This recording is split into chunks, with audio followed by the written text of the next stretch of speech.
All right, you've sent over some seriously fascinating stuff about human evolution, and let me tell you, it's way wilder than those, dusty old museum displays. Oh, absolutely. The real story is much more complex. Yeah. So you're probably picturing that classic monkey to man lineup, right? That straight line. The one everyone knows, yeah. We're going to smash that image to bits today. Think we just like poof, it into Oh, existence. hardly.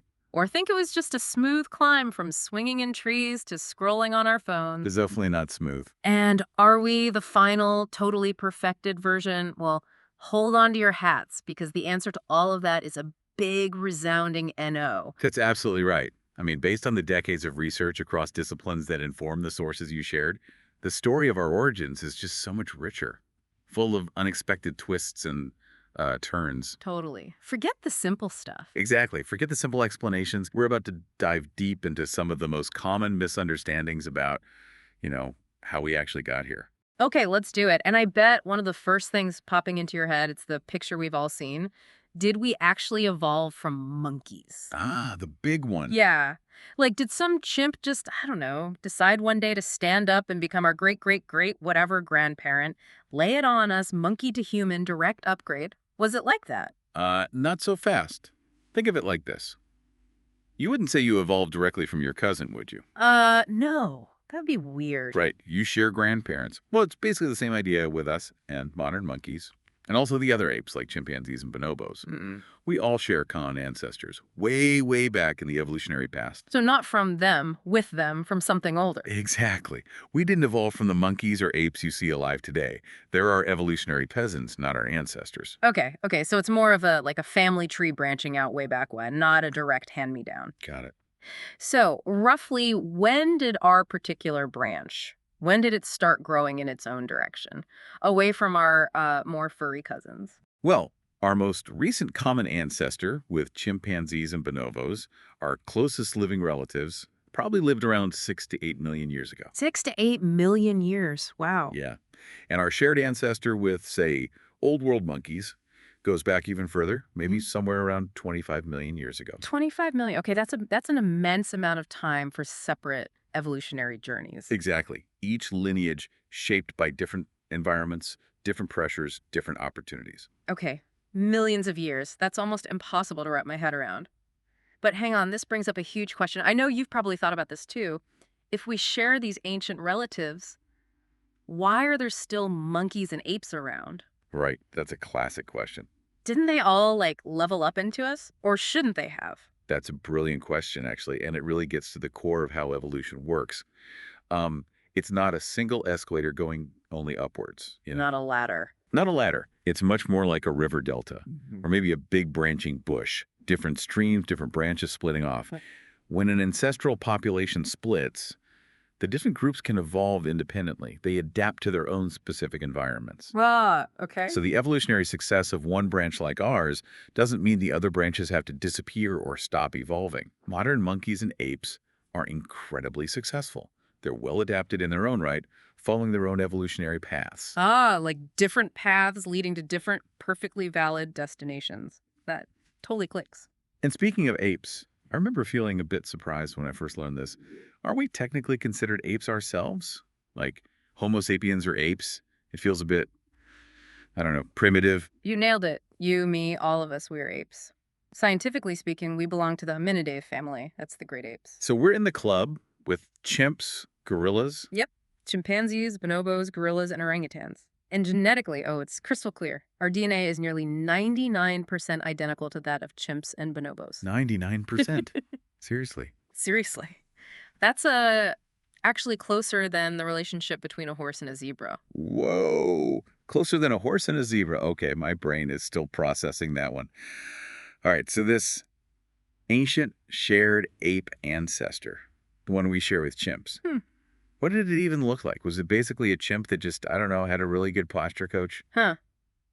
Well, the picture we have of this last common ancestor, or LCA, is constantly being refined. As we make new discoveries, and I'm sure some of the sources you shared touched on this. Right, science keeps moving. Exactly. So for a long time, the thinking was that it probably looked a lot like a modern chimpanzee.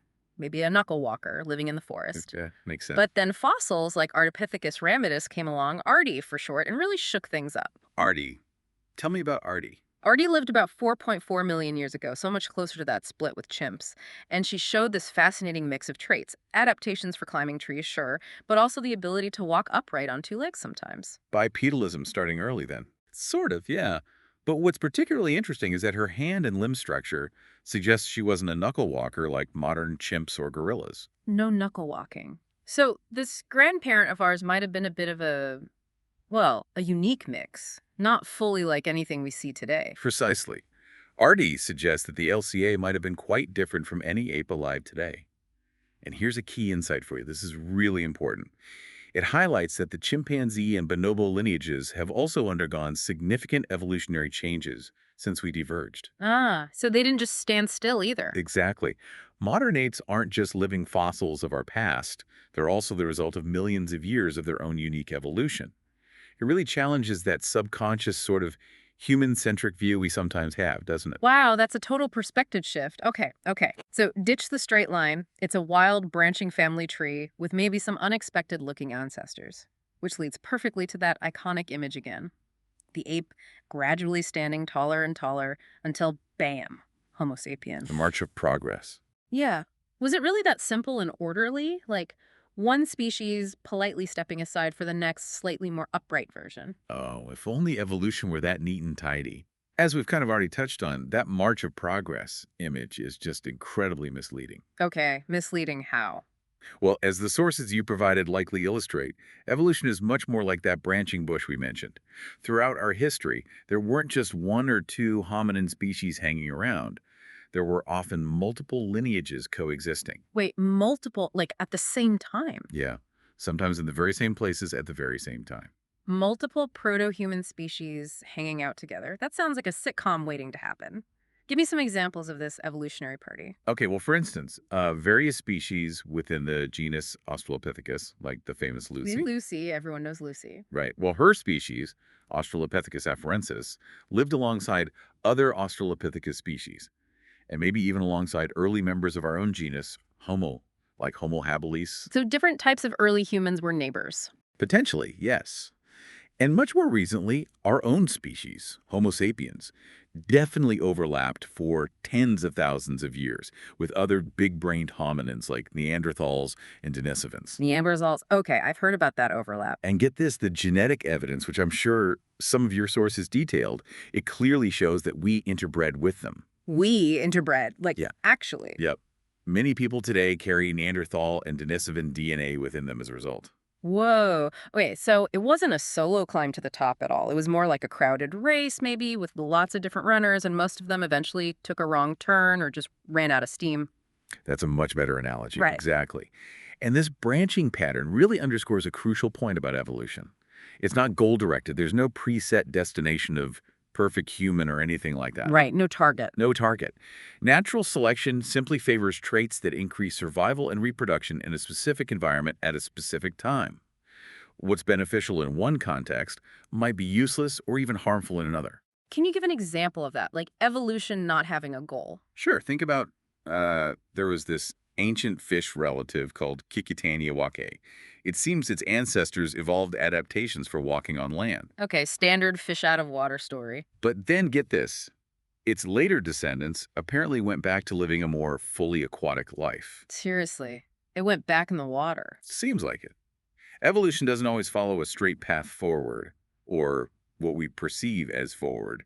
It just follows adaptation to the current environment. That's a seriously zigzaggy evolutionary journey. So, Mhm. okay, the idea that some species are more evolved than others, that's total bunk. Absolutely. Like, we're not inherently better than a bacterium just because we can, build skyscrapers and stream cat videos. Precisely. Every single species alive today is at the tip of its own evolutionary branch.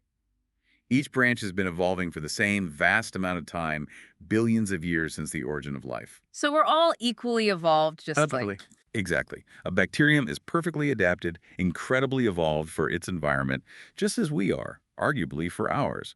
We just occupy different twigs on this gigantic tree of life. each shaped by different evolutionary pressures. This is totally upending my understanding of everything. Forget the neat progression. It's a tangled, fascinating bush, and we just happen to be the last surviving twig on our particular little branch.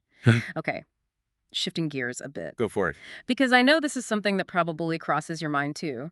You often hear people say, sometimes with a dismissive wave of the hand, well, evolution is just a theory, isn't it? Bias, the just a theory line. Yeah, like it's just some casual guess someone had. What's the real deal with the word theory in science? Is it just a fancy way of saying, we're not really sure? That's such a critical distinction to make because you're right. In everyday conversation, theory can mean a hunch or a guess or a speculative idea. Like, I have a theory about why my keys are missing. Exactly. But in science, a theory is something much, much more robust. It's a well-substantiated, evidence-based explanation for a broad range of phenomena. Okay, so more than just a hunch. Way more. Think about the theory of gravity. Yeah. You trust that when you drop your phone, it's going to fall, right? Uh, Unfortunately. Or think about atomic theory, which explains how matter is structured. Or germ theory, which completely revolutionized medicine. These aren't just wild guesses. They're foundational understandings of how the world works, supported by massive amounts of evidence. And evolution is in that same category, like gravity. Exactly the same league. It explains the diversity of life, the relatedness of species, how organisms adapt. It's a unifying principle in biology. So it's not just some random idea a scientist cooked up in a lab one afternoon. Absolutely not. A scientific theory is built upon countless observations, experiments, and tested hypotheses. It has to integrate a vast body of facts and provide a coherent framework for understanding them. And it gets tested. Constantly. It's always being tested and refined as new evidence emerges. If new evidence consistently contradicted a theory, scientists would have to revise it or even consider alternative explanations. The theory of evolution has been rigorously tested for over 150 years, and the evidence from, paleontology, genetics, comparative anatomy, molecular biology, it just overwhelmingly supports it. I'm sure many of your sources detailed this evidence. Fossils, DNA, all that stuff. All converging on the same conclusion. So when someone says just a theory, they're kind of missing the entire point of how science actually works. They're using the everyday meaning, not the scientific one. Precisely. It's often a rhetorical tactic used to try and undermine well-established science by playing on that ambiguity. It's like saying gravity is just a theory when you see an apple fall from a tree. It fundamentally misunderstands the strength and the nature of scientific explanation. Got it. Okay. Just a theory in a scientific context is actually a badge of honor, not a dismissal. All right. Here's another one that I've personally pondered. Could I evolve, like during my lifetime, could I evolve to be, say, taller or maybe better at playing the ukulele if I really dedicated myself to it? Huh. The ukulele evolution. Yeah. Can I actively influence my own evolution right now? That's a common way people think about it, but no, that's not how biological evolution operates. While you, as an individual, can certainly develop and change throughout your life. Like getting stronger from working out. Exactly. You can get stronger with exercise, you can learn new skills like the ukulele. But those aren't evolutionary changes in the genetic sense. Evolution happens at the level of populations over many generations. Okay, so populations evolve, individuals develop. That's a great way to put it. Individuals develop, populations evolve. So my intense ukulele practice isn't going to magically give my kids, like, better musical genes. Bummer. It's exactly right. Evolution is about changes in the genetic makeup of a population, the frequencies of different gene versions or alleles over time. The traits you acquire during your lifetime, like those amazing ukulele skills or bigger biceps from the gym, aren't passed on to your children through your genes. That was an old idea called Lamarckism, but it's been disproven. Ah, okay. So acquired traits aren't inherited. Correct. Think back to the Galapagos finches that Darwin studied, or the later work by Peter and Rosemary Grant. During a severe drought, the finches with naturally larger, tougher beaks were better able to crack the hard seeds that were left. So they survive better. They survived better and had more offspring. So the population's average beak size increased in the next generation. It happened because the birds with the genes for larger beaks were more reproductively successful in that specific environment. Not because individual finches somehow stretched their beaks during the drought. Precisely. The selection acted on the variation that already existed in the population. Then where does that variation come from in the first place? Primarily from random mutations. Small, spontaneous changes in DNA that happen naturally. Most are neutral or harmful, but occasionally one provides an advantage. Gotcha. So it's all about the genes getting passed down through generations, not my personal achievements during one lifetime. That's the core of it, yes. Natural selection acts on existing variation.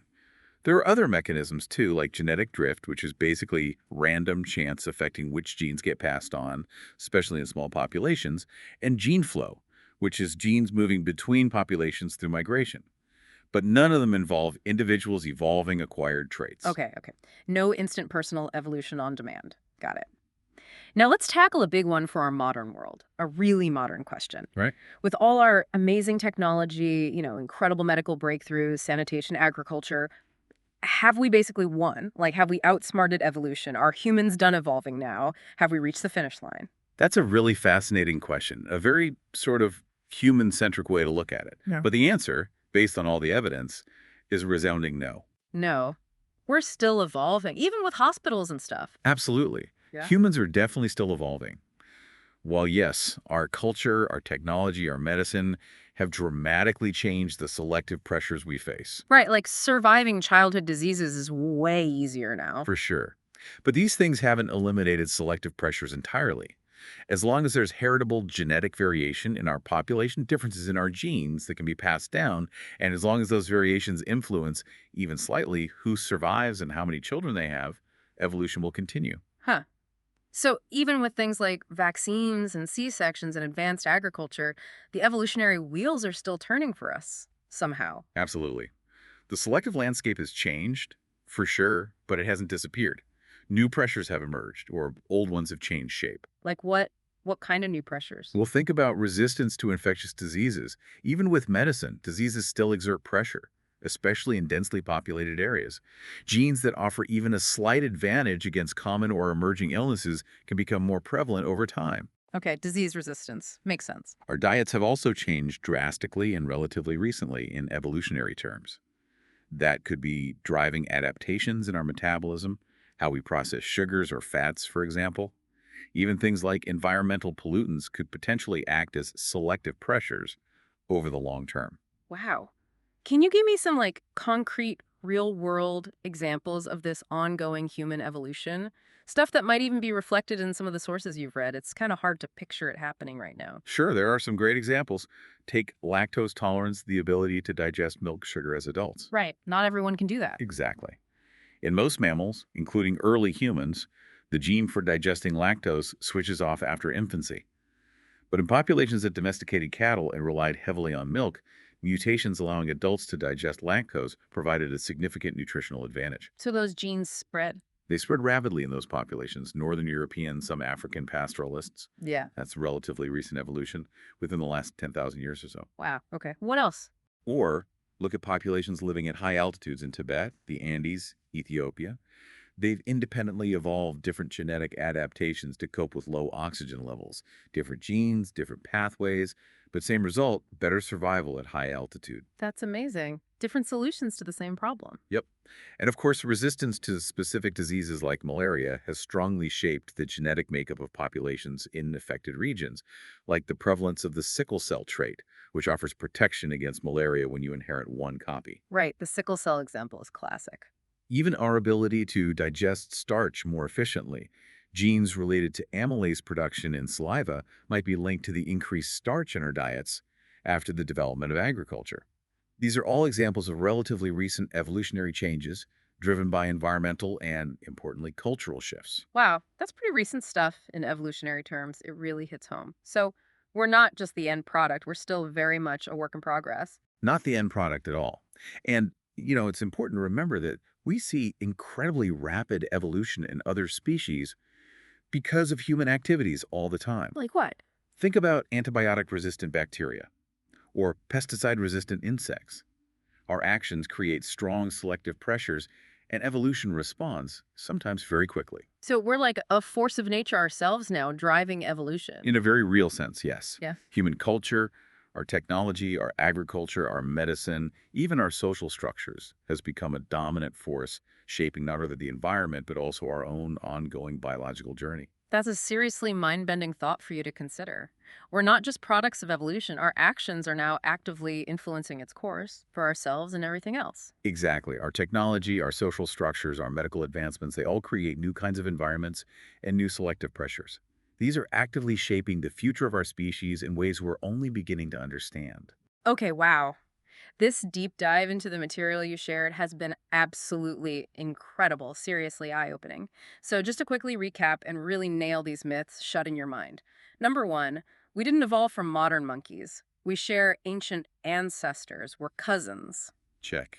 Branching tree, not a ladder for monkeys. Number two, evolution isn't that neat ladder or march of progress. It's a wild, branching bush with lots of fascinating dead ends and coexisting species. Definitely a bush.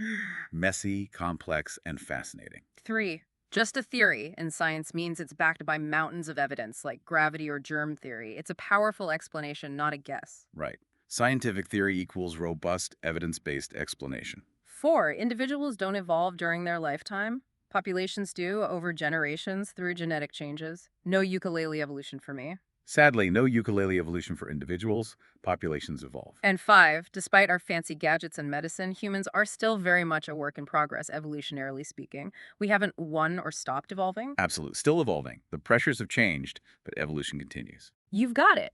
And as some of your sources likely highlighted, the evidence is just overwhelming, isn't it? It really is. You have the incredible fossil record showing these transitions like Lucy, Turcanaboy, Ardi.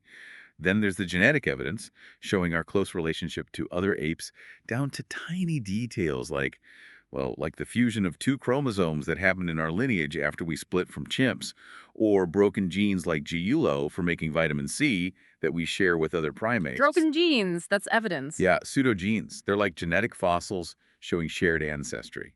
Plus, comparative anatomy clearly links us to the primate family. It all just paints this amazingly consistent picture of our evolutionary journey. So next time you hear someone trotting out one of these tired old myths, you can hit them with the awesome, mind-blowing reality. It's a much better story, isn't it? It's an infinitely more interesting and accurate story, absolutely. And, it connects you to the entire vast history of life on Earth in a really profound and meaningful way. Totally. And on that note, here's a final thought for you to really sink your teeth into. Considering the rapid pace of technological and cultural change happening right now, AI, genetic engineering, maybe even space colonization down the line, stuff I'm sure some of the articles you read touched upon, how might these massive shifts further sculpt human evolution in the centuries and millennia to come? Ooh, that's the big question, isn't it? Yeah, what new selective pressures are we creating for ourselves in this very moment? It's a wild ride to think about, isn't it? It certainly is. The future of human evolution is unwritten. Well, thanks for taking this deep dive with us today into the fascinating world of human evolution based on the material you provided. We really hope you now have a much clearer and, frankly, way more interesting understanding of where we came from and maybe even where we might be headed.